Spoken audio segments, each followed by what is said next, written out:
बात करते हैं सर आपके बचपन की। आपका जन्म कहाँ हुआ? चंबल नदी के किनारे हमारा वो गांव हुआ करता था। अच्छा। धौलपुर। तो वहाँ पे चंबल का पानी पिया है। चंबल के डाकू भी फेमस है। चंबल के डाकू फेमस थे, तो कई बार मुझे ये भी लगता था कि शायद मेरे अंदर हुए कोई एक डाकू ऐसा छुपा है। मैं स्कूल में गया फर्स्ट डे, चेयरमैन साहब फर्स्ट डे हमारे को संबोधित करने आ गए। तो चेयरमैन साहब ने कहा जितने भी लड़के हैं वो लड़कियों को बहन कह के बुलाएंगे। मतलब हॉस्टल लाइफ में मजे अलग हैं, दोस्त अलग है, दोस्त अलग है, सिखलाई अलग है, उनके कांड अलग है। कांड अलग है। बहुत कुछ तो यहाँ नहीं बता पाऊंगा। अभी आप जिस रैंक पर हैं, एसपी के पद पर हैं, के पीछे भी एक बहुत बड़ी कहानी है। हम सुनना चाहेंगे। कहानी भी है और इसके पीछे किस तरीके से ये चीज। अच्छा सर, एक सलमान खान से जुड़ा भी आपका कोई वाक्य है शायद? रिसर्च कर लिया आपने। तो फिर सलमान खान को मैंने एक वक्त पीछे से पकड़ भी लिया था जब वो एंटर करा था शो करने के बाद। आपकी एंटायर लाइफ में, मतलब जो आपकी ज्वाइनिंग हुई है अब तक, कोई ऐसा यादगार केस? गुड़गांव उस टाइम बूम कर रहा था, बड़े बड़े नाम थे गैंगस्टर्स के। मतलब जो मैं कहूँगा फिल्मी अंदाज में भी हमने जो है बहुत लोगों को पकड़ा।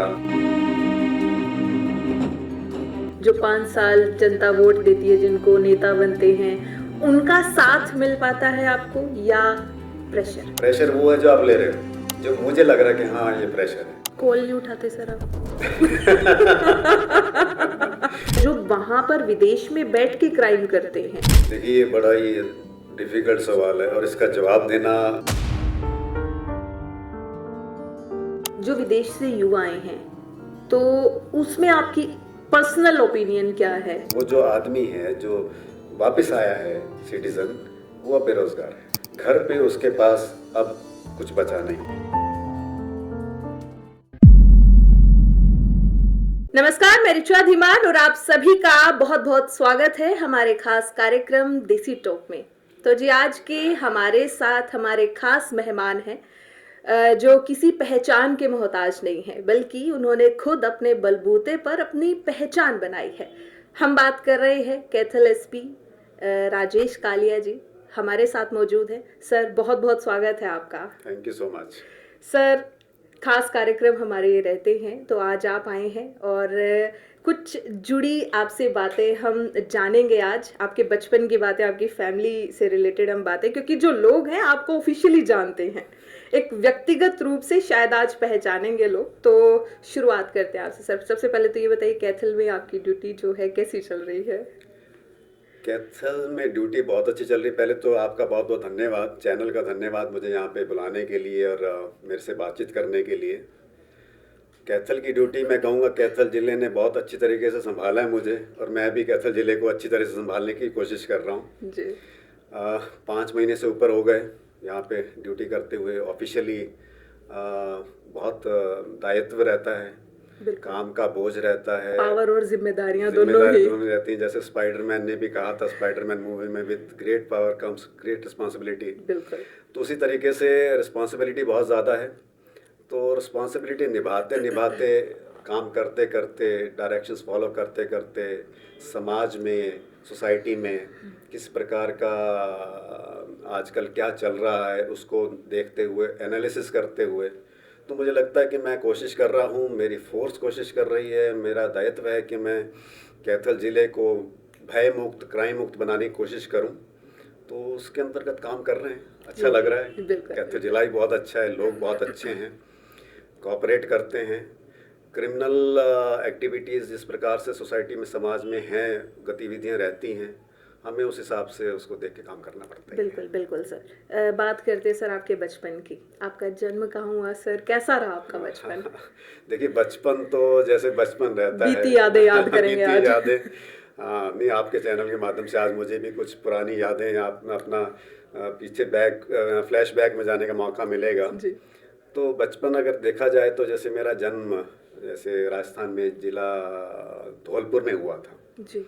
तो मेरे फादर वहाँ पे पोस्टेड थे, सरकारी वकील थे उस टाइम वहाँ पे। तो वहाँ पे मेरा जन्म हुआ। तो चंबल नदी के किनारे हमारा वो गांव हुआ करता था। अच्छा। धौलपुर। तो वहाँ पे चंबल का पानी पिया है। चंबल के डाकू भी फेमस है। चंबल के डाकू फेमस थे, तो कई बार मुझे ये भी लगता था कि शायद मेरे अंदर हुए कोई एक डाकू ऐसा छुपा है जो मतलब है ना, तो ऐसा लगता है कि जैसे हमें कुछ ऐसा डायनामिक करना है। तो शायद उस पानी का या उस आबो हवा का थोड़ा सा प्रभाव है, बट उसको सही तरीके से चैनलाइज करके मुझे लगता है कि मैंने अपने ग्रोइंग स्टेज में उन वंडर ईयर्स में इस तरीके से मेरे पेरेंट्स का मेरे पे गाइडेंस कैसी रही, एजुकेशन कैसी रही, तो उस हिसाब से मैं भगवान का शुक्र करता हूँ कि मुझे आज जिस मुकाम पे मैं पहुँचा हूँ तो मैं बन पाया। जी जी। तो वहाँ से चलते चलते चलते मेरे फादर फिर हरियाणा में पोस्ट हुए। लकीली ऊपर वाले की कृपा से ही मेरे फादर को जुडिशरी में चांस मिला, यहाँ पे हरियाणा जुडिशरी में वो अपॉइंट हुए। और फिर जैसे ट्रांसफरेबल जॉब रहता है तो मेरी स्कूलिंग भी ऐसे अलग अलग जिला में स्कूलिंग हुई। हरियाणा के हर स्कूल में आप पढ़े हैं। हरियाणा के, हाँ ये कह सकते हो Haryana, but I am a core DAVian, ये कह सकते हो, by chance you can say. And after gaining समझ, तो ये लगा कि हाँ DAV is the best school या कॉलेज या एजुकेशन इंस्टीट्यूशन। तो सिरसा में भी रहे मैंने, फर्स्ट सेकंड थर्ड शायद रेवाड़ी या रोहतक से की होगी, फोर्थ फिफ्थ सिक्स्थ मैंने सिरसा से करी, फिफ्थ सिक्स सेवन्थ सिरसा से करी, फोर्थ अम्बाला से करी है फोर्थ स्टैंडर्ड में। मतलब पूरे हरियाणा से पूरा जुड़ाव है आपका। पूरा जुड़ाव है, जुड़ाव बनता गया होता गया। पानीपत से 8, 9, 10th करी, 10+1 मैंने नारनौल से करी है, उसके पीछे बहुत कहानियां हैं। अच्छा। तो अगर आप सवाल पूछना चाहेंगे तो बताऊंगा। एक कहानी जरूर बताना फिर नारनौल की भी। नारनौल की कहानी, जैसे मैंने आपको बताया मेरा जन्म वहाँ का है, तो मेरे अंदर ही मुझे ऐसा लगता था कि ऐसा कुछ है कि मुझे जैसे पहाड़ या रेगिस्तान या कुछ इस टाइप की जो लाइफस्टाइल जो है या वहाँ की परिस्थितियाँ मुझे पसंद थी। नारनौल मुझे बहुत अच्छा, बहुत पसंद आया। मेरे फादर वहाँ पोस्टेड थे, मैं 10+1 में था नारनौल में। नारनौल में एक डिफ़िकल्टी थी, वहाँ उस टाइम कोई इंग्लिश मीडियम स्कूल नहीं था। बिकॉज उससे पहले मैं इंग्लिश मीडियम स्कूल्स में पढ़ा जी। तो वहाँ जाते जिस स्कूल में सरस्वती विद्या मंदिर, वो स्कूल है वहाँ पे जी। आज भी वो है वहाँ पे स्कूल। हिंदी मीडियम। हाँ। अच्छा, हिंदी मीडियम तो एक फैक्टर है। दूसरा फैक्टर बड़ा एक मतलब हम उसको कहेंगे बड़ा इंटरेस्टिंग फैक्टर है। जिस टाइम हम फर्स्ट डे स्कूल में गए, मैं स्कूल में गया फर्स्ट डे, सबसे पहले तो क्लासरूम में जब एंटर करते हैं तो उसके अंदर अगर उस समय संख्या रही होगी, मुझे एग्जैक्ट याद नहीं है, 30-32 की संख्या रही होगी, 35 संख्या रही होगी, तो उसमें से 30 स्टूडेंट्स तो मेल थे, 5 स्टूडेंट्स फीमेल्स थी। अच्छा। एक तो ये फैक्टर था। हाँ हाँ। अच्छा, वहाँ पे आते ही चेयरमैन साहब फर्स्ट डे हमारे को संबोधित करने आ गए। तो चेयरमैन साहब ने कहा, भैया सुनो, जितने भी लड़के हैं वो लड़कियों को बहन कह के बुलाएंगे और जितनी भी लड़कियां हैं वो लड़कों को भाई कह के बुलाएंगे। तो ये परिस्थिति उस टाइम बनी। चलो एक मजाक का विषय है, बट बहुत अच्छा रहा, बहुत अच्छा स्कूल था, बहुत अच्छा एंजॉय किया। उसके बाद फिर थोड़ा फैसिनेशन था एक अच्छे लाइफस्टाइल के लिए भी। मैं बात कर रहा हूँ आपको 94-95 की। 94-95। हाँ जी। ठीक है। तो उस टाइम ये था कि एक चंडीगढ़ का बहुत क्रेज हुआ करता था कि चंडीगढ़ जाना है, चंडीगढ़। उस वक्त आपकी एज क्या थी? 94-95 मैं आपको बताऊं, जैसे मेरा डेट ऑफ बर्थ है 1980। हाँ जी, तो आप लगाए मैं 14-15 साल का रहा। तो ये था कि चंडीगढ़ जाना है, चंडीगढ़ देखना है, चंडीगढ़ पढ़ना है, चंडीगढ़ के बारे में सुनते थे जी। तो मैंने अपने फादर से रिक्वेस्ट करी कि मैं, एक तो ये हिंदी मीडियम है, मैं इसमें एडजस्ट नहीं हो पा रहा हूँ, अन्यथा मेरी हिंदी बहुत अच्छी है, हाँ हिंदी में मैं माहिर हूँ। तो फादर ने मेरी बात सुनी और समझे भी, तो मुझे 10+2 में उन्होंने हॉस्टल में डाल दिया चंडीगढ़। चंडीगढ़ में आया, हॉस्टल में DAV secretariat school Chandigarh, senior secondary school secretariat में है चंडीगढ़ में डीएवी। वहाँ मैं हॉस्टल में रहा 1 साल। That was my first time जब मैं किसी हॉस्टल में रहा हूँ या घर से दूर रहा हूँ, पेरेंट्स से दूर। हाँ। तो पेरेंट्स भी थोड़े से चिंतित थे और दुखी थे, बेटा घर से दूर गया।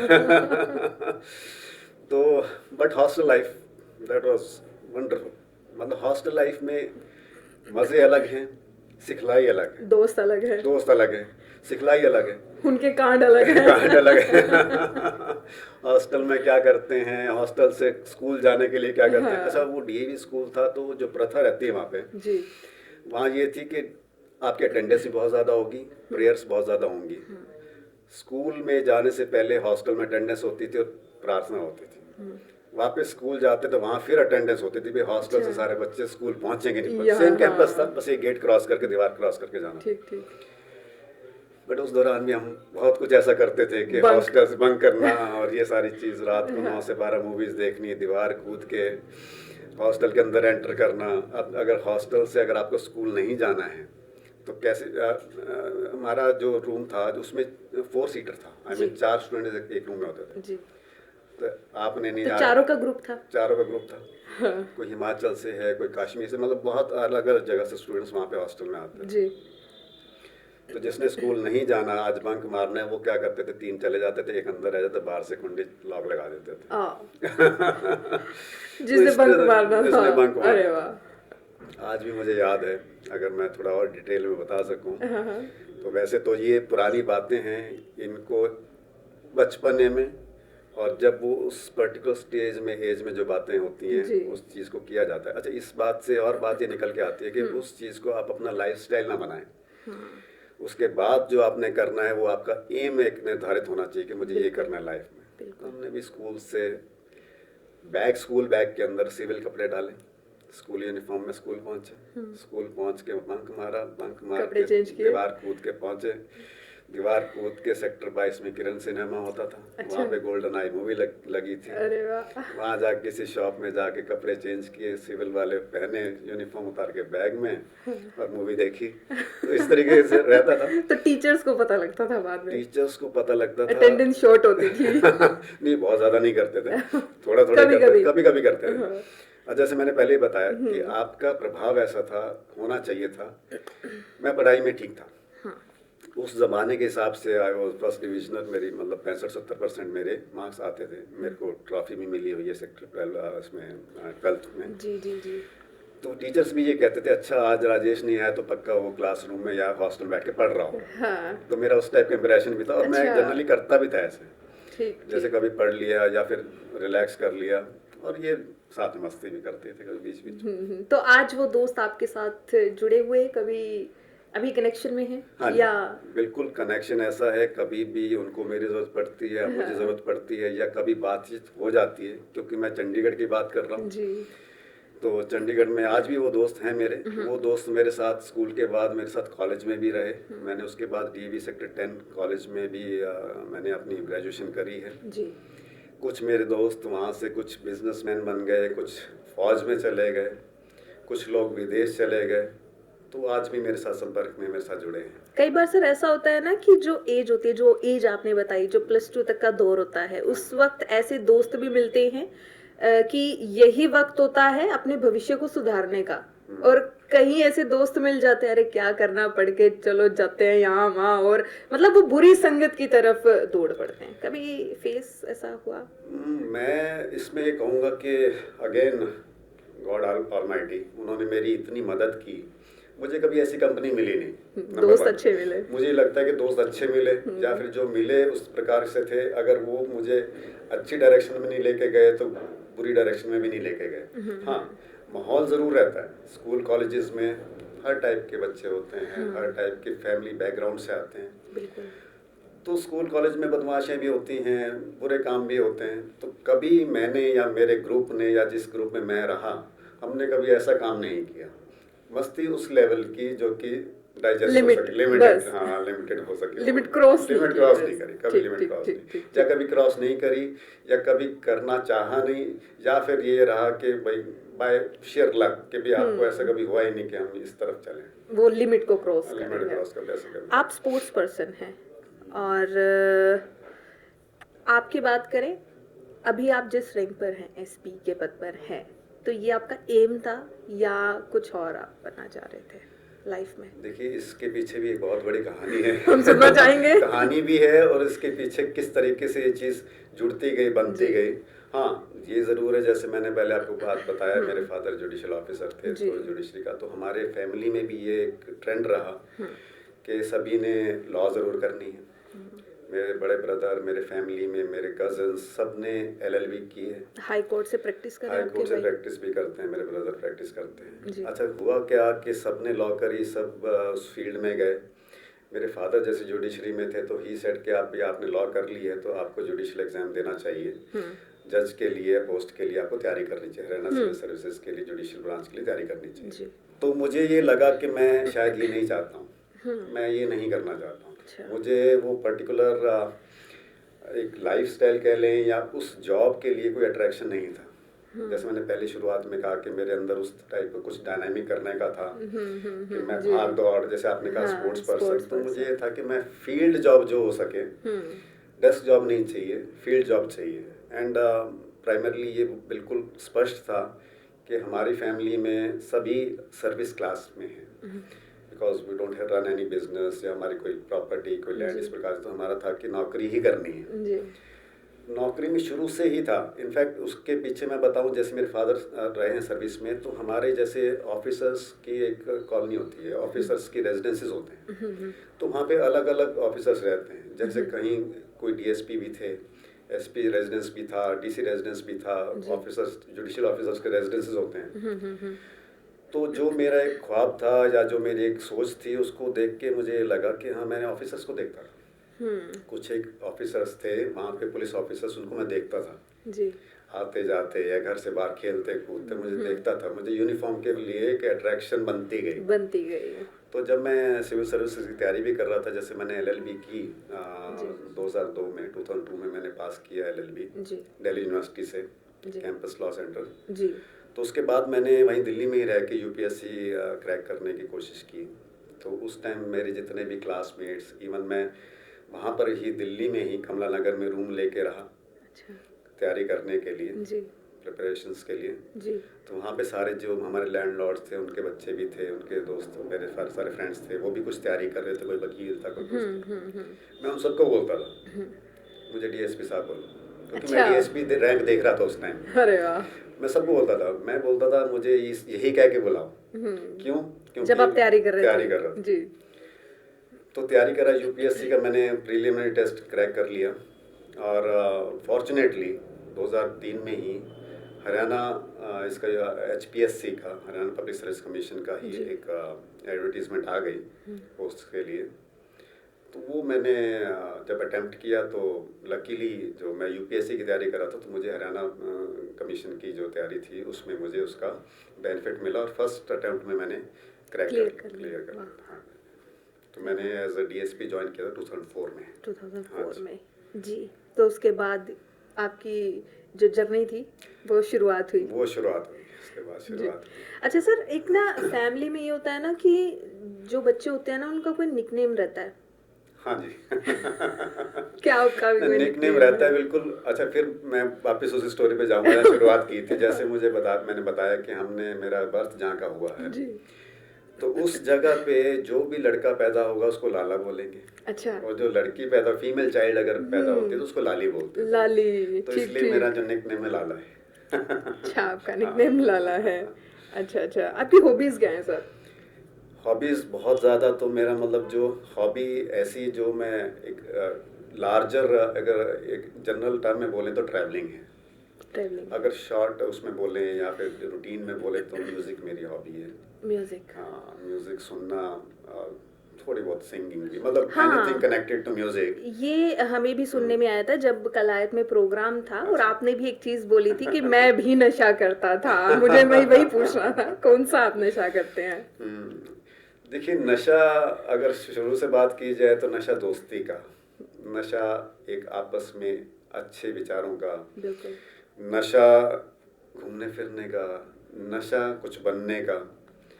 देखिए, हम कोई भी बड़ी बड़ी बात करें कि मैं ये कर दूंगा, मैं देश के लिए करना चाहता हूँ, मैं फलाने के लिए करना, मैं समाज के लिए करना चाहता हूँ, वो एक ठीक है, आपका एक जनरल आइडिया होता है, आपके दिमाग में होता है और आप सोचते भी, एक जिम्मेदार नागरिक होते हुए सोचते हो। जब आपकी समझ कहती है कि मुझे कुछ सोचना है, कुछ करना है, तो आप ये सोचते हो। लेकिन नशा ऑफ कोर्स यही है कि आपको ये दिख रहा है कि मुझे मेहनत करनी पड़ेगी। तो एक मेहनत एक बहुत बड़ा नशा था, क्योंकि जब मैं तैयारी कर रहा था सिविल सर्विसेज की और पढ़ भी रहा था तो मैं दिल्ली में रह के पढ़ता था और दिल्ली में रह के कोचिंग लेता था उस वक्त आपके पेरेंट्स हरियाणा में मेरे थे? पेरेंट्स, मेरे फादर हरियाणा में ठीक पोस्टेड है। थे, मेरे पेरेंट्स हरियाणा में ही थे। जी। तो मैं हॉस्टल में नहीं था उस टाइम, मैं रूम लेके, जैसे बाहर रूम्स लेके रहते हैं। तो कोचिंग के लिए भी बस में ट्रैवल करके, दिल्ली में उस टाइम मेट्रोज नहीं होती थी, मेट्रो नहीं थी, तो ब्लू लाइन की बसेस में धक्के खाते, भीड़ भरी बसेस में, धूप गर्मी में, पसीने में, वो सारी चीज़ करी। तो उस टाइम वो नशा और ज़्यादा बढ़ गया कि हाँ, इतना कुछ अगर आप कर रहे हो तो मेहनत करके आपको कुछ ना कुछ कहीं ना कहीं तो पहुंचना पड़ेगा। बिल्कुल तो बिल्कुल। मेरा उस टाइम जब कलायत के आपने जिक्र किया तो उसमें यही था, एक नशा इस प्रकार से था, वो नशा उतरना नहीं चाहिए। उतरना नहीं चाहिए। एक हाँ, फिल्म का भी डायलॉग है हाँ, सर कि उस नशे का क्या फायदा जो एक बार किया और उतर उतर गया। गया। नशा ऐसा करो जो ताउम्र रहे। उम्र रहे। वो नशा करके मैंने यहाँ तक पहुँचा, इस मुकाम तक पहुँचा। उसके बाद नशा ये है कि कुछ अच्छा करना है, कुछ कुछ मुझे अच्छा करना कंट्रीब्यूट करना है, समाज में कुछ कंट्रीब्यूट करना है। यहाँ जहाँ पे मुझे कुछ जिम्मेदारी दी गई है, हाँ तो उस जिम्मेदारी को अच्छी तरह निभा के मुझे अच्छा करना है। जी। हाँ। आइडल की बात करते हैं। आपका आइडल आप किसे मानते हैं अपना?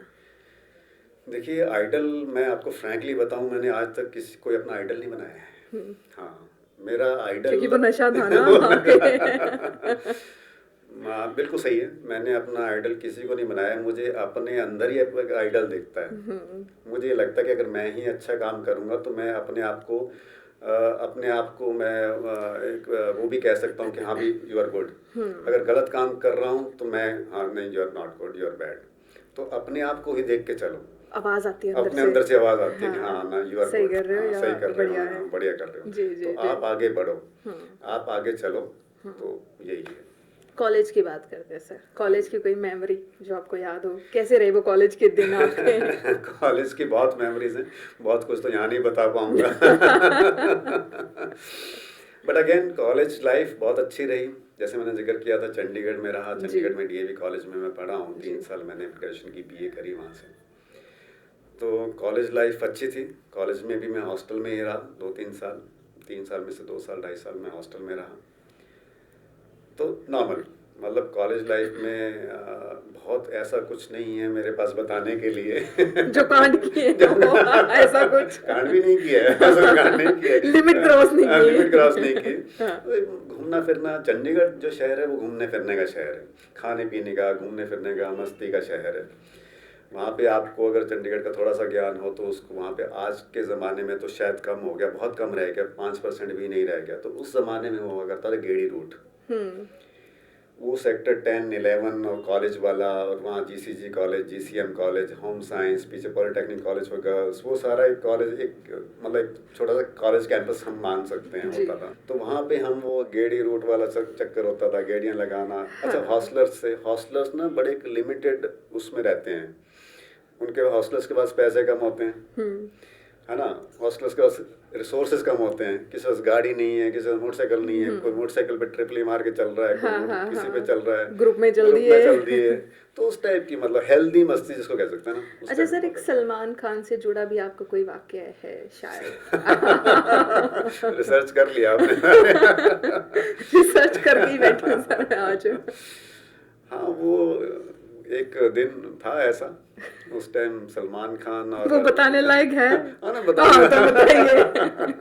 अच्छा, उस बताने से ये होता है कि आपको ये पता लगता है कि हाँ, क्या क्या होता था, कहाँ तक पहुँचना चाहिए, क्या नहीं करना चाहिए, क्या क्या हो सकता है। बिल्कुल। तो ऐसा था उस टाइम, सलमान खान की मूवी आई थी, मुझे नाम तो शायद प्यार किया तो डरना क्या। अच्छा, ठीक है। तो उसमें वो गाना बड़ा फेमस हुआ था, ओ जाने जाना। तो क्रेज था सलमान खान का। जी बिल्कुल। तो मैं तो ये तो नहीं कहूँगा कि I was big fan of Salman Khan, but ठीक है, मतलब एक जैसे कहते हैं भेड़ चाल, आगे तो मिल लिए। आगे तो मिल लिए।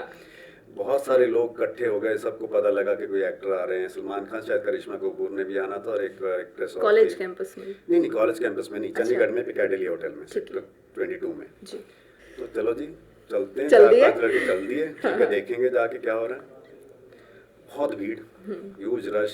अभी तक वो स्टार्स पहुंचे नहीं है, लेकिन पब्लिक खड़ी है वहाँ पे, पुलिस ने बैरिकेडिंग कर रखी है, पुलिस बंदोबस्त मशक्कत कर रही है, जो हम आज देखते हैं, आज हम करते हैं, वो लोग पुलिस वाले उस टाइम कर रहे थे, तब तो ख्याल भी नहीं था कुछ। बिल्कुल। तो ठीक है, वो आए, वो लोग चले गए। उनका प्रोग्राम था मोहाली में, मोहाली जो स्टेडियम, पीसीए स्टेडियम है, उसके अंदर उनका शो था। और स्टेडियम के अंदर जो है, मिडल में उन्होंने स्टेज बना रखी है। तो हमारे पास तो टिकट भी नहीं थी, कुछ भी नहीं था। स्टेडियम के भी हम गेट दीवार कूद के अंदर एंटर हुए। वहाँ पे जाके स्टेज पे देखा तो स्टेज पे अब तो कुछ ढंग से दिख नहीं रहा है। तो हम वो जो होता है जहाँ पे फेंस लगी होती है ग्राउंड की, वो फेंस को भी कूद के चले गए। और हमारे जैसे हम अकेले नहीं थे, हमारे जैसे कई और 15-20-40 लोग थे, लड़के थे। भेड़ चाल की तरह चल दिए।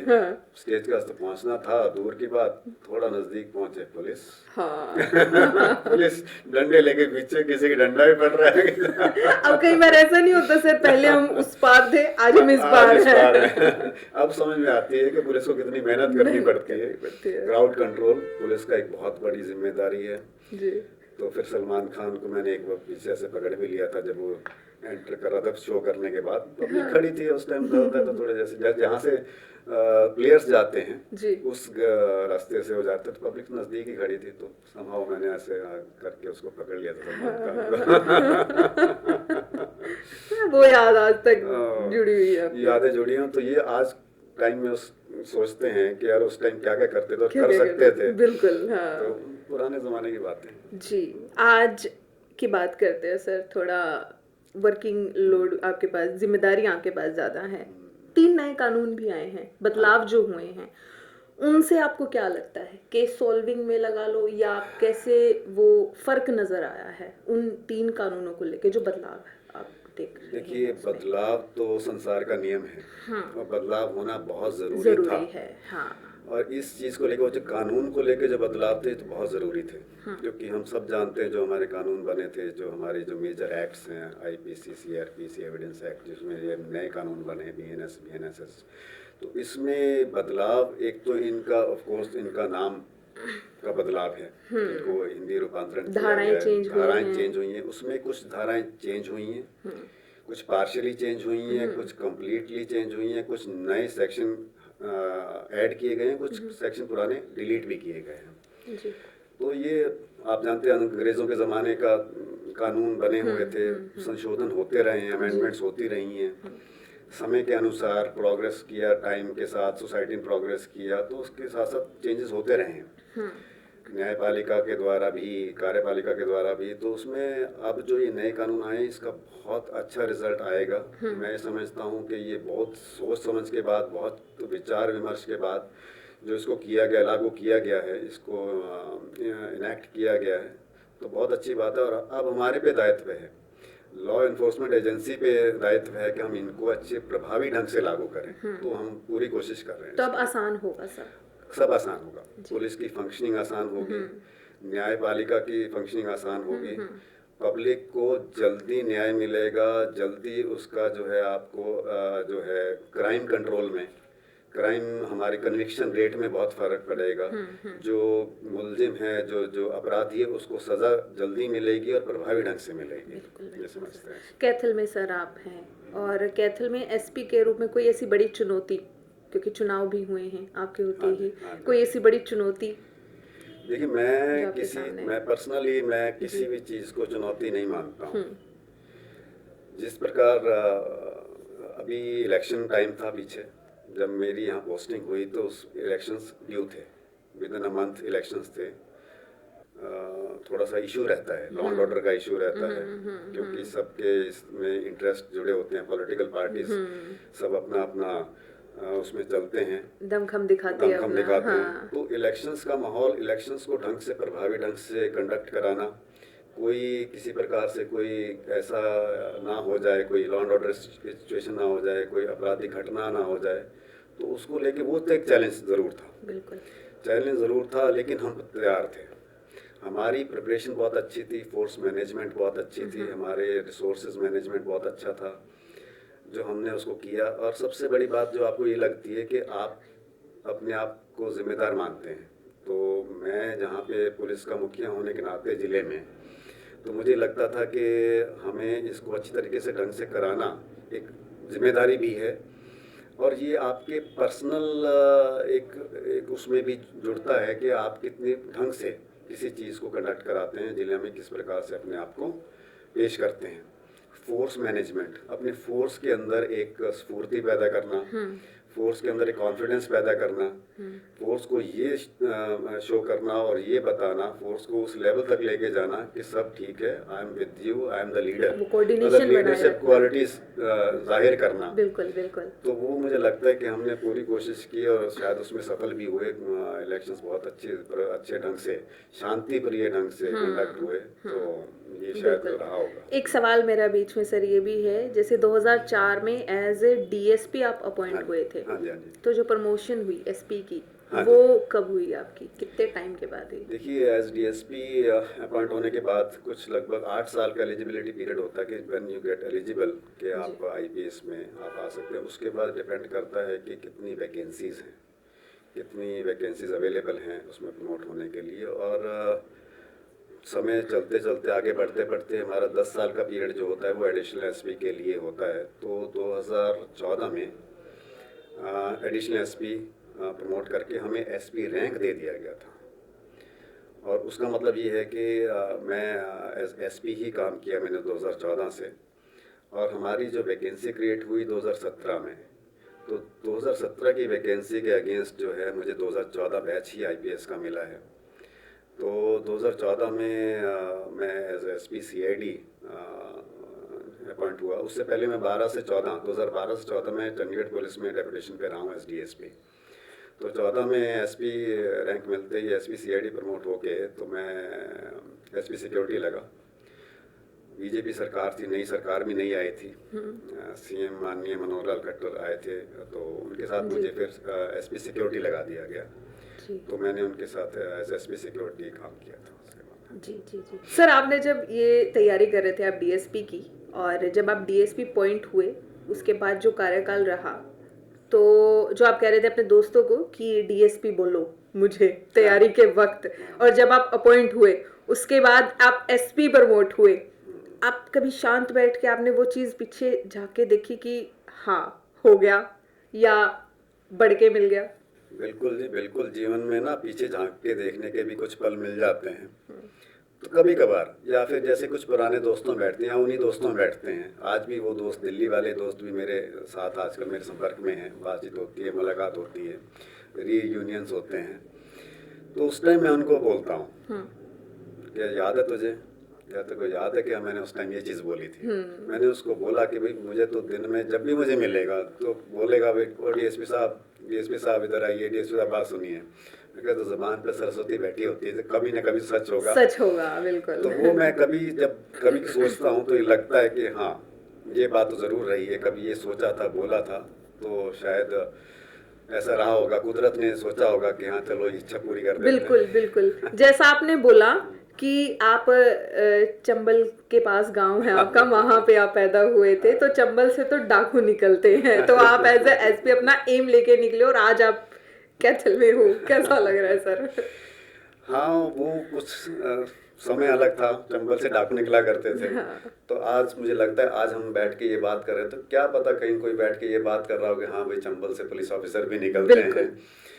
तो ऐसा रहा, चंबल से डाकू निकले। चंबल से उस टाइम जैसे मैंने बताया चंबल का पानी पिया, तो चंबल का पानी पी के आपके अंदर एक, मुझे लगता है कि खून के साथ रगों में कुछ शायद ऐसा भी कुछ दौड़ने लग जाता है कि आपको लगता है कि हम कुछ मतलब ऐसा करें, मतलब एक अलग ही कनेक्टिविटी है, चंबल का पानी और एक नशा, सफलता का नशा, वो जो निखर के आए हैं ना, तो वो कमाल है जी।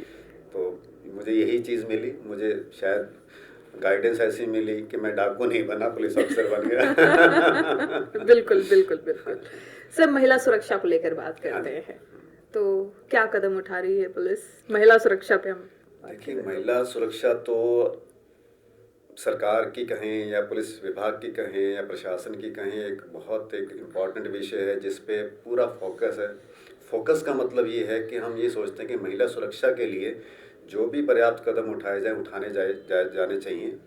कानून जो बने उन कानूनों की पालना ज़रूर होनी चाहिए। महिला विरुद्ध अपराध के लिए जो बने हैं, महिलाओं को प्रताड़ना से बचाने के लिए जो बने हैं, तो एक सेंसिटिविटी की ज़रूरत है। महिला विरुद्ध अपराध या महिला की कोई शिकायत आती तो हमें थोड़ा उसके लिए सेंसिटिव ज़्यादा रहने की ज़रूरत है। अन्यथा भी हम जो भी क्राइम होता है या सोसाइटी में या फिर पुलिस थाने में या मेरे पास भी या किसी भी लेवल पे कोई अगर कंप्लेनेंट आता है, शिकायतकर्ता आता है, तो हमें पूरी सेंसिटिविटी से उसको डील करना चाहिए, सुनना चाहिए। ये एक हमारा एक बहुत बड़ा दायित्व है, हमें इससे पीछे नहीं हटना है। पब्लिक से सुनवाई अच्छी होनी चाहिए, बिहेवियर अच्छा होना चाहिए। तो अगर महिला शिकायत करता है तो हमें बहुत सेंसिटिव होना चाहिए। इसके साथ से दूसरा पैरेलल, इसी के पैरेलल अगर मैं बात करूं, कुछ महिलाएं ऐसी भी होती हैं जो झूठी शिकायत भी कर देती है। हाँ। और वो भी आपके सामने आए होंगे, कई बार ऐसे केसेस भी सामने आए हों। अगर 10 केस हैं, 10 में से अगर कोई एक जेन्युइन लेडी भी अपना केस लेकर आती है तो शायद वो कोई झूठा ना पड़ जाता है उनके उसमें। इसी चीज़ की शायद पुलिसकर्मियों ने, पुलिस ऑफिसर्स ने ट्रेनिंग ली है कि हमें अपने दिमाग में ये बिल्कुल सोच के नहीं चलना है कि 10 लोग सच्चे आए हैं तो 11वां भी सच्चा होगा, या 10 लोग झूठे हैं तो 11वां भी झूठा होगा। मतलब it depends case to case, circumstance. यही आपकी एक सिखलाई है, यही आपकी एक दिमागी एक क्या बोलते हैं उसको, एक समझ है कि आपको ये समझना है, अगले से बात करके आपको जज करना है, समझना है। इंक्वायरी है, इंक्वायरी में सारी चीज़ क्लियर हो जाती है जी। हमारे पास कोई भी आता शिकायत करता है तो किसी के विरुद्ध ही शिकायत है, दो पार्टीज तो हैं ही। बिल्कुल। एक सच्चा और एक झूठा तो होगा ही, दोनों सच्चे नहीं होंगे, दोनों झूठे नहीं होंगे। तो झूठ सच का पता लगाने के लिए तो हम बैठे ही हैं। तो जो झूठ बोल के आता है तो फिर हम उसको बताते भी हैं, समझाते भी हैं कि भाई आप ये गलत बोल रहे हैं, झूठ बोला है। और झूठ बोलने के लिए आपके खिलाफ कानूनी कार्रवाई भी हो सकती है, कानून में प्रावधान भी है कि अगर आप झूठी शिकायत देते हैं, झूठ बोल के अगर डिपार्टमेंट का, प्रशासन का या एजेंसी का समय बर्बाद करते हैं, या कोई भी हो, इसमें महिला पुरुष का कोई भेदभाव नहीं है। अगर कोई गलत है, झूठा है, तो उसको समान रूप से जो कानून है समान रूप से उसको दंडित करेगा। सर, सबसे पहले तो मैं यही पूछना चाहूंगी, आपकी एंटायर लाइफ में, मतलब जो आपकी ज्वाइनिंग हुई है अब तक, कोई ऐसा यादगार केस आपके लिए रहा हो जो मतलब ऐसा हो कि ये केस कैसा आ गया, कुछ ऐसा? देखिए, यादगार केसेस तो काफ़ी हैं। ट्रेनिंग के दौरान भी रहे हैं, ट्रेनिंग के दौरान बाहर दूसरे ज़िलों में, दूसरे राज्यों में रेड करते हुए वहाँ पे अपराधियों से लोहा लेना भी रहा है। और उसके अलावा कई ऐसे मामले, मैं आपको थोड़ा जिक्र करूं, मैं पर्टिकुलर केस तो मैं शायद आपको नहीं बता पाऊंगा, बट मैं जब एसडीएसपी मैंने बताया ज्वाइन किया जी, तो उसके बाद मेरी first posting after training period, probation period, मेरी गुड़गांव में हुई। उस टाइम गुड़गांव हुआ करता था, और उस टाइम गुड़गांव जो था कमिश्नरेट नहीं था, एक सेपरेट जिला था जी। और गुड़गांव उस टाइम बूम कर रहा था। वहाँ पे मतलब ये मान के चलिए बहुत ज़्यादा क्राइम भी बहुत ज़्यादा था, और मैं वहाँ पे एसडीएसपी क्राइम ही पोस्टेड हुआ था। अरे, तो मुझे तो मतलब ट्रेनिंग के बाद डायरेक्ट मतलब फर्स्ट मेरी पोस्टिंग वहाँ पे एसडीएसपी क्राइम इन द गढ़ ऑफ क्राइम, संभालो संभालो। तो बहुत बड़ा चैलेंज था वो, एक बहुत बड़ा चैलेंज था जी। उस टाइम। अच्छा, क्राइम को लेके वहाँ पे गैंग वॉर्स थी, बड़े बड़े नाम थे गैंगस्टर्स के, गैंग वॉर्स, आपस में गैंग वॉर्स। उसके अलावा जो है एक्सटॉर्शंस, उसके शूट आउट, मतलब वहाँ पर तो आम तौर पे पब्लिक में रूटीन में दिन में एक आधा कोई शूट आउट हो जाता था, दिन में, या फिर होती कॉल आ गई, या कहीं लड़ाई झगड़ा यहाँ हफ्ते पे में होता ही रहता था। अच्छा, इसके अलावा भी क्राइम बहुत था, स्नैचिंग, मतलब purse snatching, mobile snatching, vehicle theft, vehicle snatching, gun point पर व्हीकल स्नैचिंग। उस टाइम पे वहाँ पे वो क्राइम जो है, उस तरीके का क्राइम जो है इवॉल्व हुआ, और वहाँ पे उसकी रोकथाम करना एक बहुत बड़ा चैलेंज था। बिल्कुल।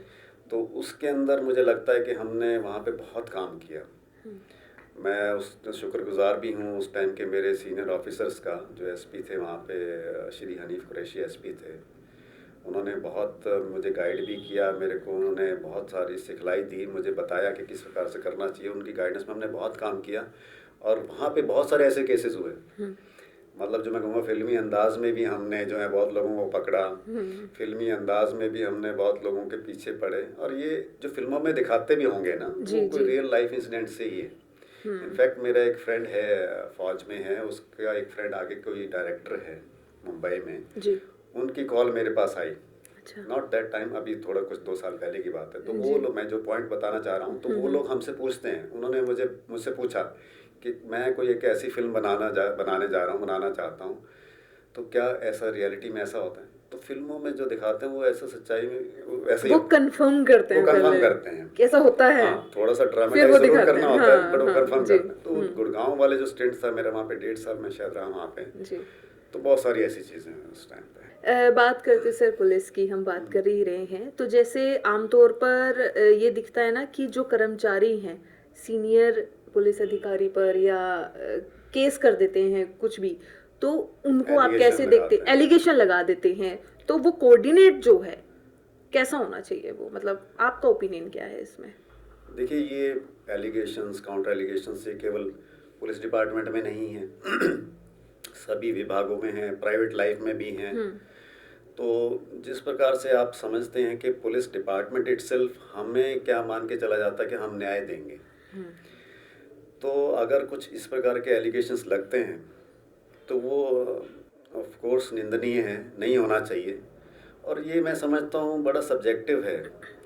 हम भी अभी आपको किस प्रकार से, मैं अपने आप को किस प्रकार से पेश करता हूँ, किस प्रकार से समाज में मैं अपने आप को चलाता हूँ, वो मेरे पे डिपेंड करता है, मुझ पे निर्भर करता है कि मैं अपना अस्तित्व ठीक रखूँ, अपना बिहेवियर ठीक रखूँ। जी। अगर नहीं है या मेरी गतिविधियाँ इस प्रकार से हैं तो ऑफ कोर्स कोई भी आपके अगेंस्ट है।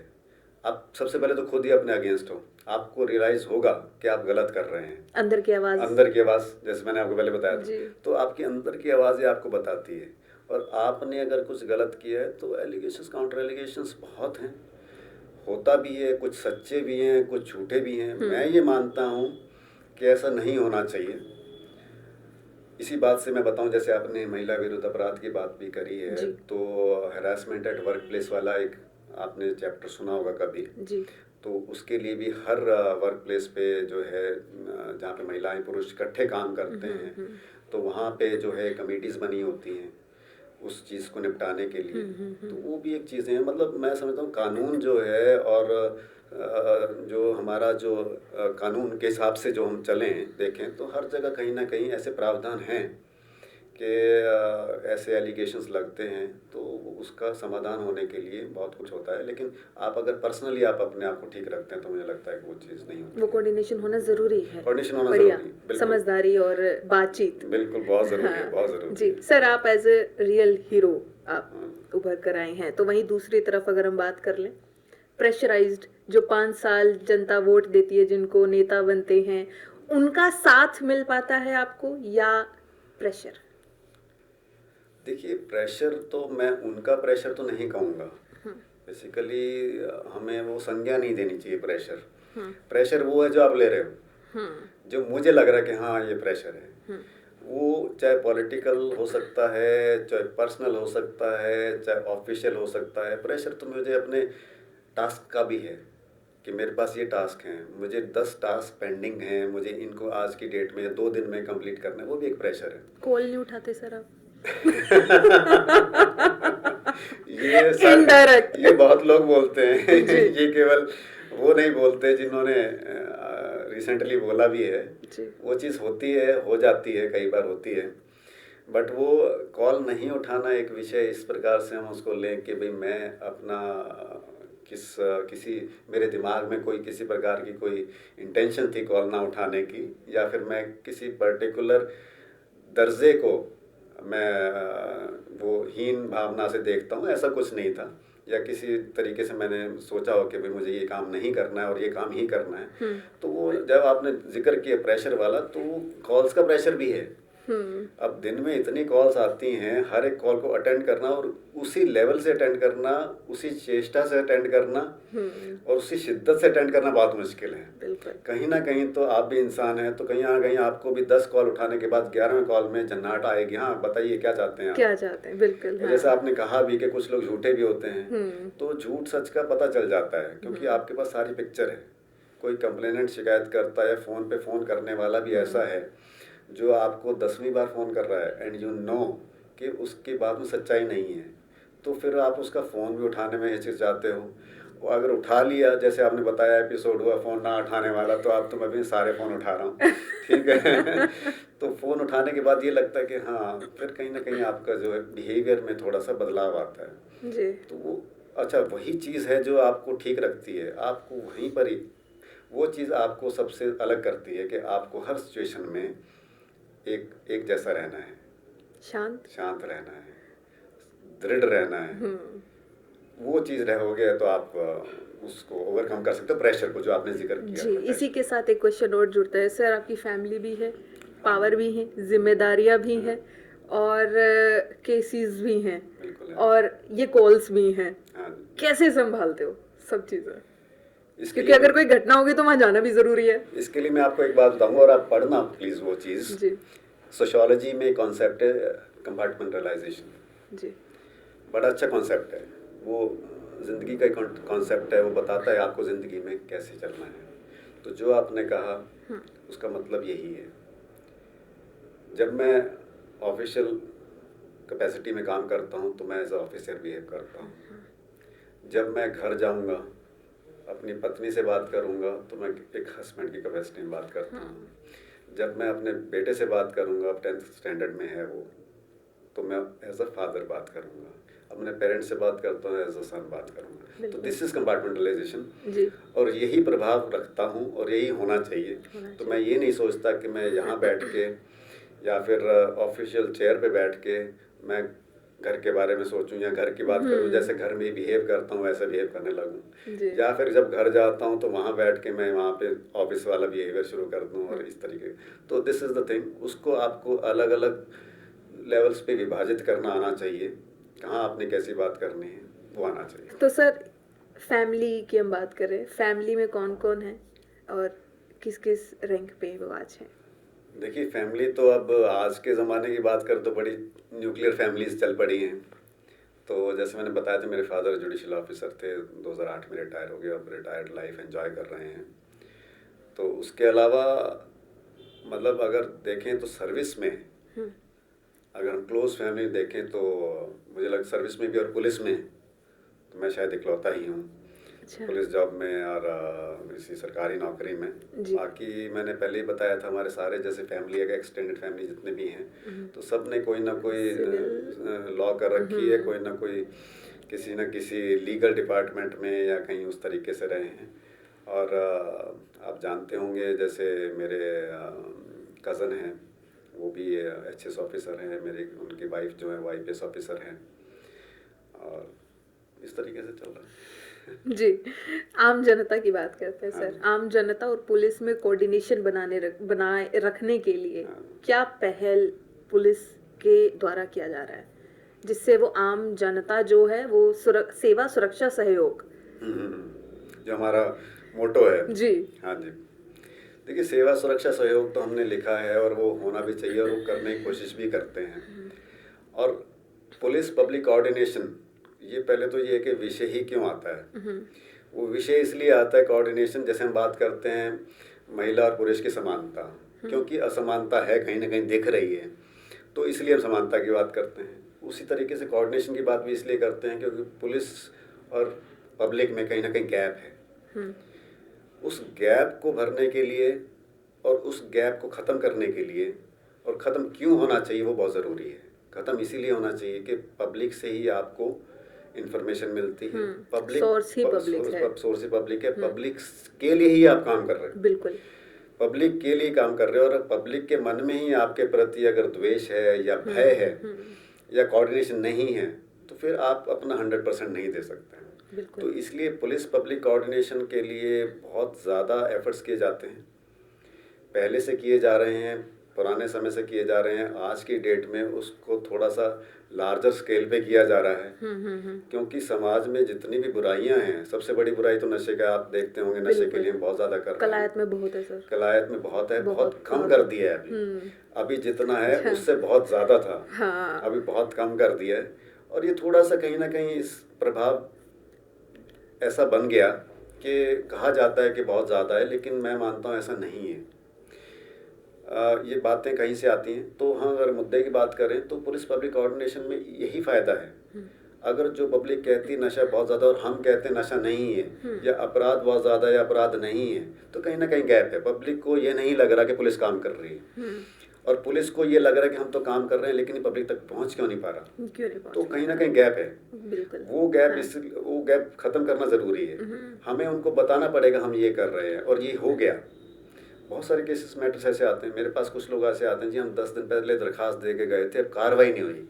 तो आई टेल देम, देखो जी एफआईआर रजिस्टर हो गई है और हम इस पर कार्रवाई कर रहे हैं।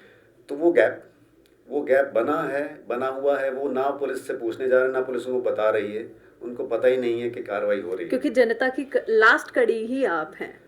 न्याय आते हैं। न्याय देने के लिए हमें तो एक ट्रेनिंग में भी, एकेडमी में बताया जाता कि आप जो हैं एक तरीके से धरती पे भगवान का रूप हैं। बिल्कुल। क्योंकि कोई भी पीड़ित आपके पास आया तो उसको न्याय जो तुरंत न्याय जो आप ही दे सकते हैं। बिल्कुल। क्योंकि हर कोई जो है बड़े क्राइम में इन्वॉल्व नहीं है, छोटे छोटे झगड़े, कोई झगड़ा है, कोई मार पिटाई है, कोई जमीन विवाद का है, जमीनी विवाद का है, अगर आप तुरंत उसकी मदद कर देते हैं तो वो आपको कहते हैं जी आप तो भगवान हो। लोग कह के भी जाते हैं बिल्कुल कि जी आप तो भगवान हो, आशीर्वाद दे के जाते हैं लोग। सब पॉलिटिकली जो ड्यूटीज आती हैं पुलिस की, तो थानों में केस भी होते हैं, तो क्या लगता है ऐसे में पुलिस कम है?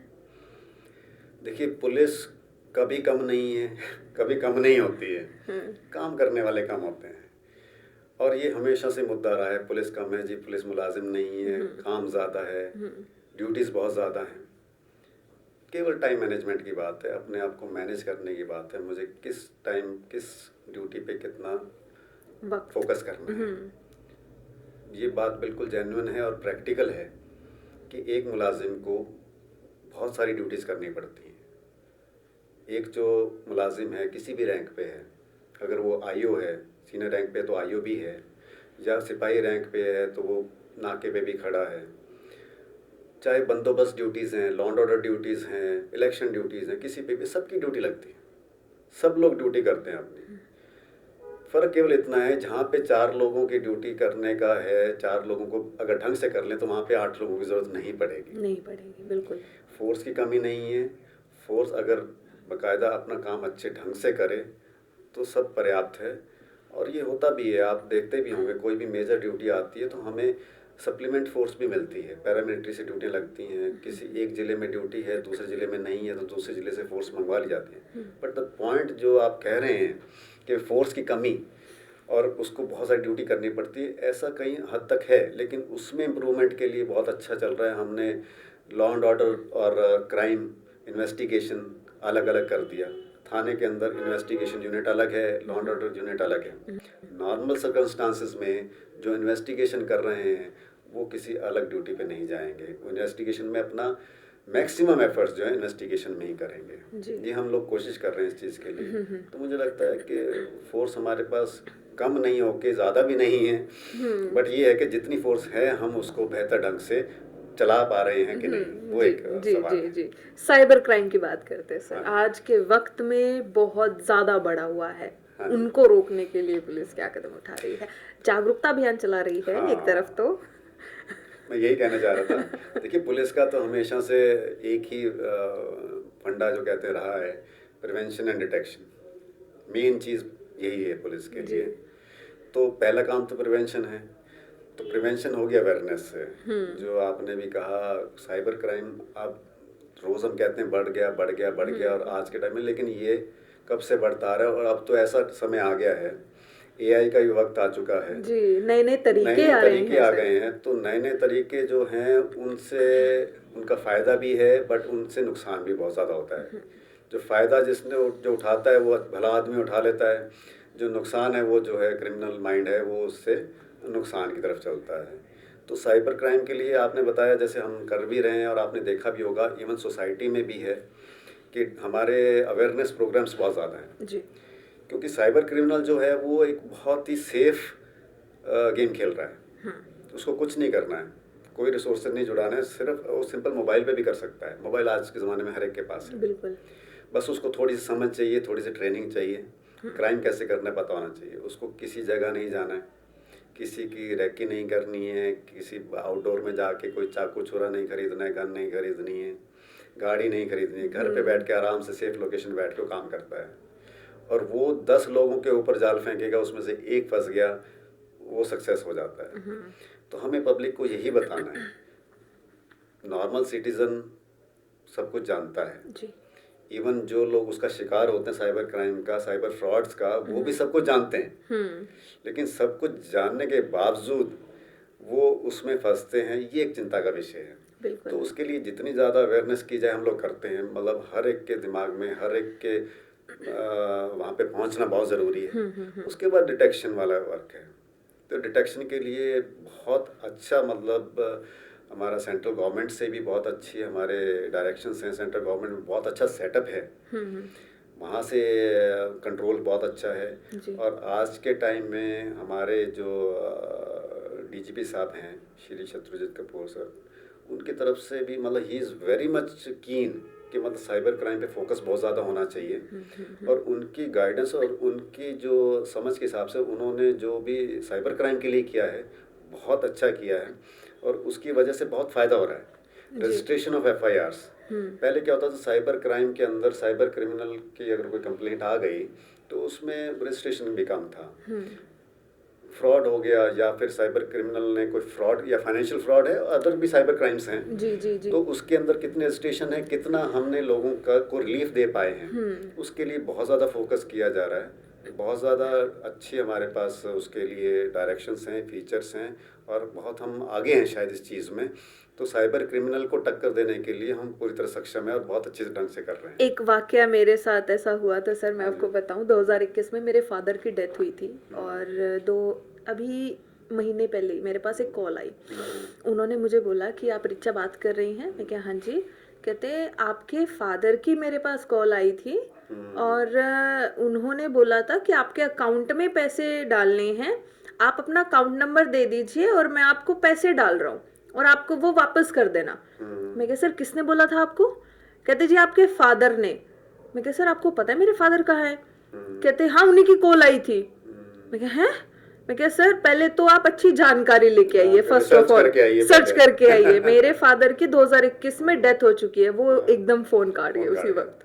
देखिए वो भी सेफ, आप भी सेफ। हाँ, उसने यही किया, रिसर्च नहीं करी उसने, बस ऐसे अंधेरे में तीर चला दिया। अगर आप फंस जाते तो फंस जाते, अब आपको नहीं तो उसने दूसरी जगह में ला लिया होगा। तो ऐसे साइबर क्रिमिनल को थोड़ा ये बेनिफिट जरूर है, किसी डिस्टेंट लोकेशन में बैठ के पता नहीं कहाँ से। तो हमारे भी ऐसे जो साइबर क्रिमिनल्स है देश के अन्य बहुत चलाकी से करते हैं, बहुत चलाकी से करते हैं। और आजकल तो वो डिजिटल अरेस्ट वाला बहुत एक उसके अंदर भी आप लोगों को, और चिंता का विषय यही है कि पढ़े लिखे जानकार लोग फंस जाते हैं। बिल्कुल, क्योंकि जो अच्छा वो टारगेट भी वही लोग होते हैं। रिटायर्ड फौजी की अगर हम बात करें, रिटायर्ड जज, कोई भी हो, टारगेट भी वही हो। जो आदमी बेचारा गरीब है या जिसके पास मोबाइल ही स्मार्टफोन नहीं है, जिसके पास पैसा ही नहीं है, वो तो बेचारा क्यों फंसेगा? ठीक है, अदरवाइज तो फंस रहे हैं ऐसे लोग। तो ये चिंतनीय है और मुझे लगता है इसमें प्रचार बहुत हो रहा है और जितना हो उतना कम है, लेकिन डिटेक्शन का काम भी बहुत अच्छा हो रहा है। सर साइबर क्राइम की हम बात कर रहे हैं यहाँ पर, जो यूथ गया है बाहर या जो वहाँ पर विदेश में बैठ के क्राइम करते हैं, जो विदेशी नंबरों से यहाँ पर कॉल करते हैं, वो पैसे ऐंठते हैं, तो उनको कैसे सर आप ढूंढते हैं? मतलब देखिए ये बड़ा ही डिफ़िकल्ट सवाल है और इसका जवाब देना आसान है, बट क्या है कि इस सवाल का जवाब दे के मैं समझता हूँ कि कहीं ना कहीं वो चीज़ को मैं चौकन्ना ना कर दूँ उसको, क्रिमिनल को। बट बड़ा सिंपल है, आजकल के क्रिमिनल को भी ये पता है कि मोबाइल नंबर से ट्रेस हो जाता है। अगर मोबाइल से कॉल करूँगा, नॉर्मल कॉल करूँगा तो वो ट्रेसेबल है। व्हाट्सएप कॉल करते हैं, व्हाट्सएप कॉल का भी इलाज है हमारे पास। इनफैक्ट सबसे बड़ा इशू जो आज की डेट में ये आ रहा है कि क्रिमिनल हिंदुस्तान की धरती पे ही नहीं बैठा है, वो बाहर बैठ के कर रहा है।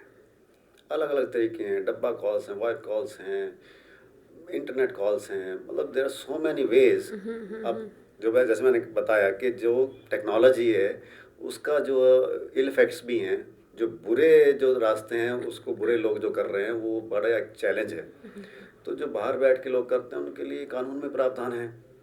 हम जो एजेंसीज, हमें पता लग जाता है जनरली कि कॉल कहाँ से ओरिजिनेट हुई है, किस एंगल से, किस लेवल से, किस चैनल से आई है, वो सारी चीज़ें पता लग जाती हैं। तो पता करने के बाद जो है कंसर्न एजेंसीज हैं उन तक पहुंचने के लिए उनसे हम कांटेक्ट करते हैं। इन कोऑर्डिनेशन ही काम किया जाता है। मतलब हमें किसी अगर इंटरनेशनल क्रिमिनल के पीछे लगना है तो हम कैसे हम सेंटर से मदद लेंगे, हरियाणा सरकार भारत सरकार से कैसे मदद लेगी, भारत सरकार में क्या एजेंसीज बैठी हैं जो कि हमें उन तक पहुंचने के पहुंचा लिए उनकी सके। जानकारी के लिए बताएंगी। जी।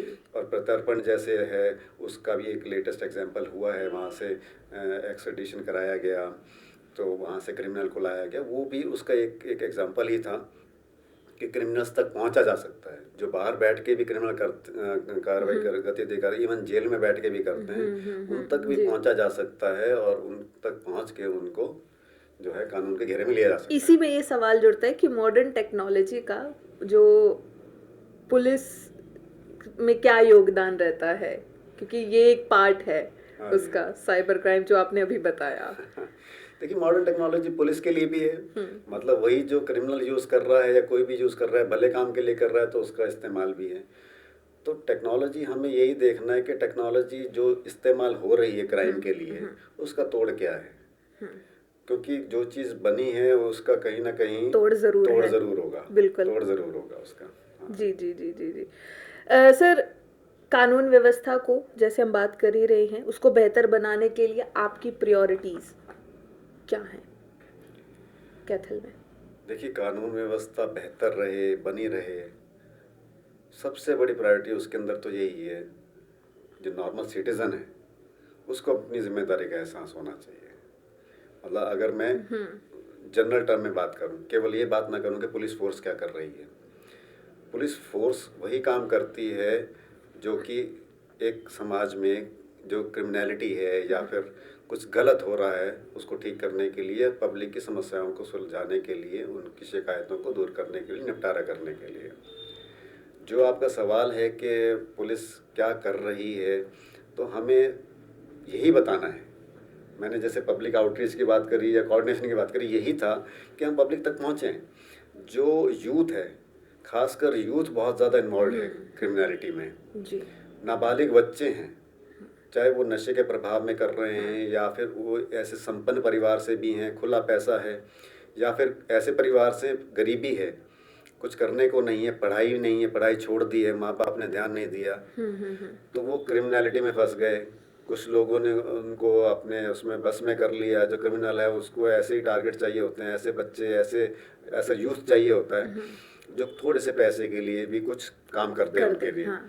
तो वही हमारा एक टारगेट यही रहता है कि ज़्यादा से ज़्यादा हम पब्लिक से जुड़े, पब्लिक को उसके दुष्प्रभाव बताएं, ना ही केवल उन लोगों से मिले जो क्राइम में जा सकते हैं, बल्कि उन लोगों से मिले जो कि कुछ समाज में अपनी हिस्सेदारी रखते हैं, वो समाज में कुछ प्रभाव रखते हैं, वो बता सकें। जैसे माँ बाप हैं जी। माँ बाप अपने बच्चों को बताएं। मैं तो जब भी कई प्रोग्राम्स में गया, कई जगह हमने विलेज टूरिंग भी करी है, स्कूल कॉलेजेस में जाता हूँ, तो मैं उनको बच्चों को तो बताता हूँ, पेरेंट्स को ही बताता हूँ, अगर वहाँ पे मौजूद होते हैं तो उनको ये बताता हूँ कि उनकी जिम्मेदारी है। अगर हम उनको जागरूक कर देंगे, बता देंगे। अब यहाँ पे ही आप देखिए कैथल में जो पहले बुलेट पटाखा वाली प्रॉब्लम जी। या लड़कियों के कॉलेज के आर पार गेड़ी गेड़ी मारने वाली प्रॉब्लम, अब वो एक प्रॉब्लम है। प्रॉब्लम वही है जो पब्लिक एट लार्ज को अफेक्ट करती है। जी। नॉर्मल चीज़ कोई प्रॉब्लम नहीं, पब्लिक वही है जिससे आम जनता प्रभावित होती है या फिर परेशान होती है। जी। तो उस पर लगाम लगाना, तो मैं उनको यही बताता हूँ जाके, जो मोटरसाइकिल बुलेट पटाखा चला रहा है या फिर जो लड़कियों कॉलेज के बाहर कर रहा है, ट्रिपल राइडिंग कर रहा है या ओवर स्पीड कर रहा है, वो कौन है? आपका बच्चा ही है। बिल्कुल। आप लोग ही हो जो उनको समझाओ। सोसाइटी समाज से आए, कहीं बाहर से तो आए नहीं है। जी जी जी। तो और जो खासकर जो नशा कर रहा है, मेरी नज़र में तो विक्टिम है। उसको पता नहीं किसने नशा दे दिया, किसने लत लगा दी उसको, वो तो पीड़ित है। इसी पे एक बात मैं ऐड ऑन कर रही हूँ सर इसमें। जैसे हम कलायत में गए थे, आपने नशे की बात की थी, तो वहाँ पर 17 साल का बच्चा और उसके फादर नहीं थे, और मैंने खुद उससे बात की, और वो कुछ लेके बैठा था, अच्छा पुड़िया टाइप सी। अच्छा। तो मैं क्या, कितने साल के हो?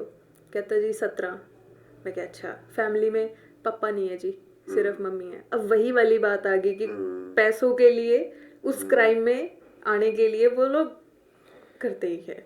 कुछ ना देखिए, कुछ हाँ ऐसा। वही बात है जैसा हाँ। आपने बताया, पर ये ज़रूर है कि वो पुड़िया लेके बैठा था, आपने पुलिस को क्यों नहीं बताया? नहीं, हम स्टोरी करने गए थे सर, और हमने बताया था, हाँ, और हाँ, उसके बाद ये नशे का प्रोग्राम हुआ था वहां पे। अच्छा अच्छा अच्छा, जी। हाँ तो हम ये स्टोरी करने गए थे क्योंकि कलायत के ही युवा हैं जिनकी नशे से डेथ हुई थी, हाँ, तो वो हम स्टोरी वहां पर करने गए थे उस ओके ओके, वक्त। जी। हाँ नहीं ये था, बिल्कुल ये था, उसमें हमने काम भी अच्छा किया, उसके अंदर वो कुछ नशे की ओवरडोज की वजह से हुआ। जी जी। तो यही है, जैसे ये मतलब जड़ जड़ में जा चुकी है, घर घर में समस्या पहुंच गई नशे वाली, तो इसको दूर करना बहुत ज़रूरी है, बिल्कुल सर, नहीं बहुत तो फिर जरूरी बहुत है। मुश्किल होगा और यूथ जो है बर्बाद हो कहीं जाएगा, का कहीं चला कहीं का जाएगा कहीं यूथ चला भी। जाएगा। तो सर यूथ की ही बात कर रहे हैं, जो पुलिस सेवा में आना चाह रहे हैं या जो आना चाहते हैं, उनके लिए आप क्या मैसेज देना चाहेंगे? देखिए, मैं मैसेज तो मेरा कोई बहुत ऐसा प्रभावी नहीं है। क्योंकि सर आप कलायत गए थे और हाँ, वहां पर यूथ ही था, और मेरे हाँ। हिसाब से आइडल आप बनी गए होंगे उनके।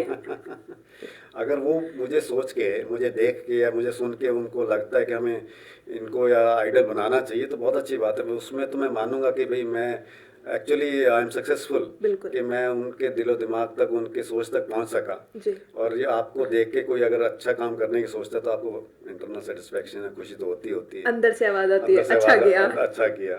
तो अगर यूथ जो है, मैं ये कहता हूँ कि उसको अपनी एनर्जी चैनलाइज करनी चाहिए। जी।